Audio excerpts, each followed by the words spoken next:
Je vais vous raconter ce qui est arrivé à ces deux amies dans l'attraction It's a Small World à Disneyland. L'une des deux amies, Cathy, n'a pas trop le moral en ce moment. Elle sort tout juste d'une rupture amoureuse. Sa copine Lily l'a donc invitée à Disney pour lui changer les idées. La journée commence super bien, elles font plein d'attractions et s'amusent vraiment.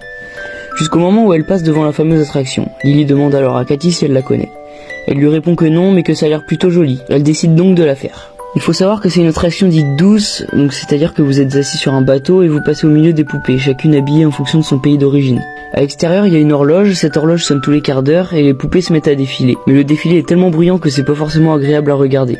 Elles voient les employés devant l'attraction et se disent qu'ils doivent en avoir marre. Surtout celui en dessous de l'horloge, il la regarde d'un air un peu horrifié et dégoûté. C'est bon, elles arrivent au bout de la queue et c'est leur tour. Elles montent dans le bateau et on leur explique les règles de sécurité. Il ne faut ni se mettre debout, ni toucher l'eau et les poupées. L'attraction commence et les deux amies adorent. C'est joli, la musique est joyeuse, c'est cool. Au milieu de l'attraction, Cathy dit à Lily: « J'ai trop envie de toucher une poupée. » Lily, elle lui dit: « Non, arrête, on va se faire engueuler, t'as vu ce qu'ils ont dit au début ?»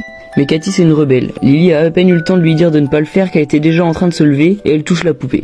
À ce moment-là, tout s'éteint.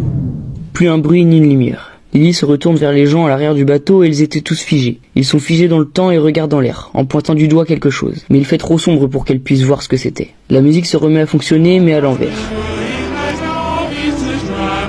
Une lumière rouge s'allume au-dessus d'elle et elle voit son amie Cathy en lévitation. Elle l'entend dire: « Ils sont en train de m'enlever ma peau ?» Tout s'éteint et redevient normal. Mais Cathy n'est plus là. Les gens continuent à discuter comme s'il ne s'était rien passé, comme si le temps s'était arrêté. Elle ne comprend plus rien et est complètement paniquée. Elle sort vite dehors et va voir l'employé qui regardait mal l'horloge. Il était en train de se faire engueuler par son supérieur, mais elle les coupe et lui explique que son amie Cathy a disparu. Il lui affirme que non, qu'elle est rentrée toute seule et qu'elle ment. Elle insiste plusieurs fois mais il ne veut rien savoir. Et là, l'horloge sonne et le défilé des poupées commence. Mais par rapport au défilé d'il y a un quart d'heure, il y a une poupée en plus. Elle reconnaît Cathy, complètement défigurée avec du sang sur la peau. Elle se rend compte qu'ils se sont en fait servis de Cathy pour en faire une poupée. Elle est horrifiée de ce qu'ils ont fait et elle commence à hurler sur eux. Ils décident donc de la mettre dehors. Les mises en garde des employés de chaque attraction de Disney ne sont pas banales, mais surtout celle-ci parce que chaque personne qui va toucher le décor à l'intérieur va se faire arracher la peau et se retrouver sur une poupée.